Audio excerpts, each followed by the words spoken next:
जी, इस दुआ और उम्मीद के साथ कि आप सब लोग खैरियत से होंगे। तमाम देखने और सुनने वालों को ज़ाहिद इकबाल का सलाम।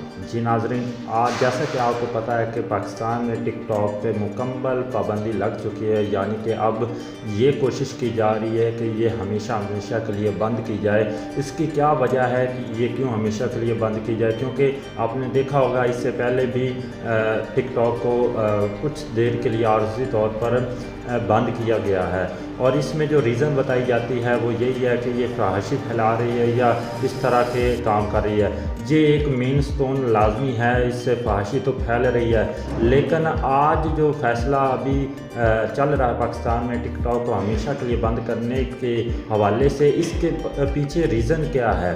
फहाशी तो पहले भी थी और अब ये क्यों इस तरह से बंद किया जा रहा है? तो आज की वीडियो में मैं आपको ये मुकम्मल तफसीलात बताऊँगा कि टिकटॉक को क्यों पाकिस्तान में हमेशा के लिए बंद करवाने की कोशिश की जा रही है। इसके पीछे बहुत सारी रीज़न है, जिसमें मेजर जो इस वक्त उन्होंने एक रीज़न को लिया वो ये है कि एक 20 साला टिकटॉकर है और उसका पेयर बन जाता है एक लड़की के साथ। उससे पहले अगर आपने हमारा चैनल सब्सक्राइब नहीं किया तो चैनल को सब्सक्राइब करके साथ में लगे बेल आइकन को लाजमी प्रेस कर दे, ताकि आने वाली हर वीडियो सबसे पहले आप लोगों तक पहुँचे। जी नाजरीन, आपको पता है कि पहले भी ये सबसे पहले जब टिकटॉक पाकिस्तान में बंद हुई थी उस वक्त ये पेशावर हाई कोर्ट में इसका एक अपील दायर की गई थी, जिसमें 2 लड़कियों ने ये मौक़िफ़ अख्तियार किया था कि टिकटॉक को बंद कर देना चाहिए, इससे फहाशी फैल रही है और इस्लामी नज़रियात को ठेस पहुंच रही है। तो उस वक्त आर्जी तौर पर टिकटॉक को बंद किया गया था, लेकिन इसको दोबारा भी रन कर दिया गया, दोबारा फिर बंद हुई, फिर रन होगी। लेकिन अब जो बंद हुई है इसके पीछे बहुत सारी रीज़न है। अब की बार फिर पेशावर हाई कोर्ट में एक दरख्वास्त गई थी, जिसमें यह मौक़िफ़ अख्तियार किया गया था कि नंबर 1 ये फहाशी तो फैला रही है, लेकिन इसके साथ साथ आपने देखा होगा कि पिछले दिनों कुछ टिकटॉकर्स ने एक दूसरे को कत्ल भी कर दिया था। क्योंकि उन्होंने कत्ल क्यों किया था?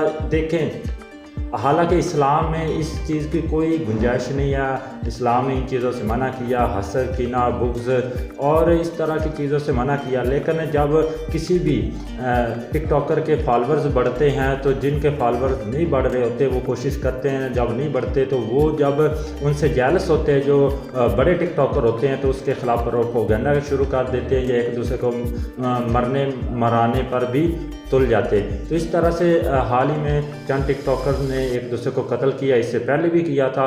तो ये रीज़न थी जिसको लिया गया और टिकटॉक को बंद किया जाए। और सबसे मेन जो रीज़न थी वो ये थी कि ये जहाँ से बात अब स्टार्ट हुई है वो ये थी कि एक 20 साला टिकटॉकर था और साथ में वो ऑनलाइन काम भी, यानी कि ऑनलाइन बिजनेस भी करता था। तो उसको एक कॉल आती है लड़के की जिसकी उम्र सिर्फ 16 साल है।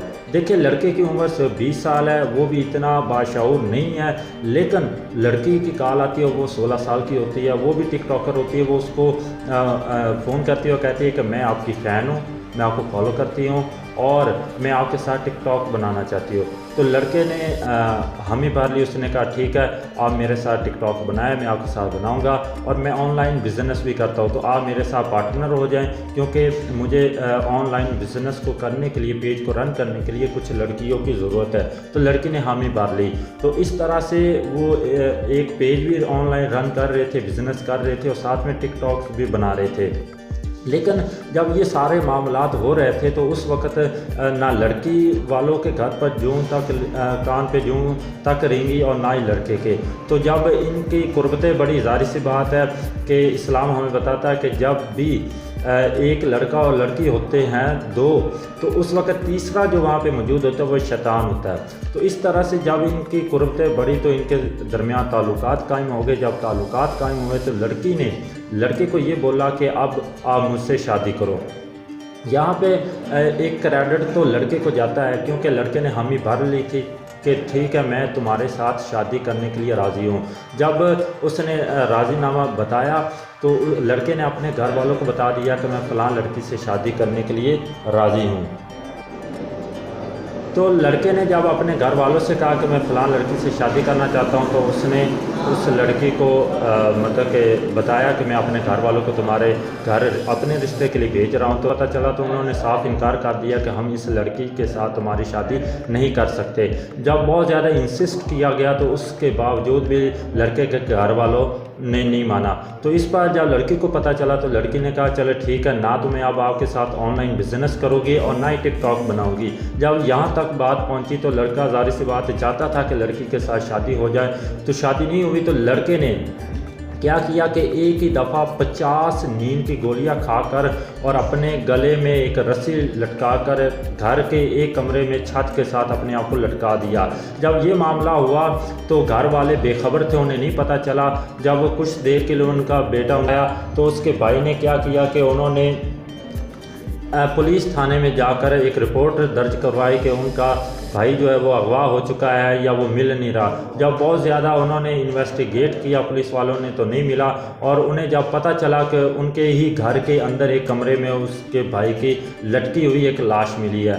तो ये रीज़न थी जिसकी वजह से भी टिकटॉक को बंद किया गया। क्योंकि देखिए टिकटॉक बुरी नहीं है, इसको चलाना, दुनिया के कोई भी ऐप है, कोई भी ऐप है, कोई भी चीज़ है वो बुरी नहीं होती, उसको इस्तेमाल करने वाले बुरे होते हैं। तो जब ये मामलात बढ़ रहे थे, क्योंकि ये एक टैलेंट वाली ऐप थी, यहाँ पे लोग आकर एक अपना टैलेंट शो करते थे, लेकिन इसको बुरे मकासद के लिए इस्तेमाल किया जा रहा है। एक दूसरे के साथ पेयर बनाने के लिए इस्तेमाल किया जा रहा है, फिर पेयर बना के उसको ब्रेकअप कर दिया जाता है, जिसकी वजह से एक दूसरे के दरमियान गम गुस्सा भी पाया जाता है। फॉलोअर्स ना बढ़ने की वजह से भी लोगों में हसद बढ़ रहा है और लोग एक दूसरे को बर्दाश्त नहीं कर पा रहे, तो एक दूसरे को कत्ल करने के मुतरादिफ चले जाते हैं या नुकसानात पहुंचाने के मुतरादिफ चले जाते हैं।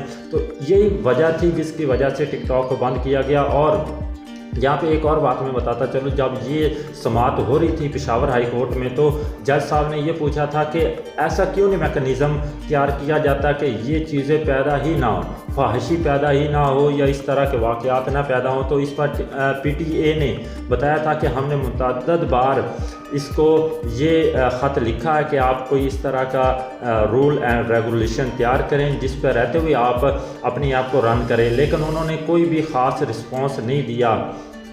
तो इस पर फिर जज साहब ने ये रिमार्क्स दिए थे कि इसको बंद कर दिया जाए। और जैसा कि अब आपको पता चल गया होगा और आपने ये खबर भी सुन ली होगी थी, अब टिकटॉक को हमेशा के लिए पाकिस्तान में बैन किया जा चुका है। PTA ने ये बाकायदा तौर पर जितनी भी पाकिस्तान में इंटरनेट प्रोवाइड करने वाले जो कनेक्शन है उनको बता दिया है कि आप पाकिस्तान में टिकटॉक को रन नहीं किया जाएगा और ना ही आप ये सर्विस अपनी सार्फिन को दे सकते हैं। और यहाँ पे एक बात मैं और बताता चलूँ कि टिकटॉक जो है वो चाइनीज़ ऐप है, ये चाइना में बनाई गई है और इसका जो हेड ऑफिस है वो सिंगापुर में है और इसको जो रन किया जा रहा है वो दुबई से किया जा रहा है। यानी कि ये 3 मुकामात से रन हो रही है। इसका जो बानी है वो चाइना से है, इसका हेड ऑफिस जो सिंगापुर में है और इसको जो रन किया जा रहा है वो दुबई से किया जा रहा है। तो इस पर बहुत ज़्यादा बार इसको वार्न किया गया, लेकिन इसने कोई उस पर अमल दरामद नहीं किया। तो उम्मीद करते हैं कि अगर अब पाकिस्तान में ये ऐप दोबारा ऑन होती है, बैन इस पे से हट जाता है, तो इसके बहुत ज़्यादा सख्त कंडीशन होगी।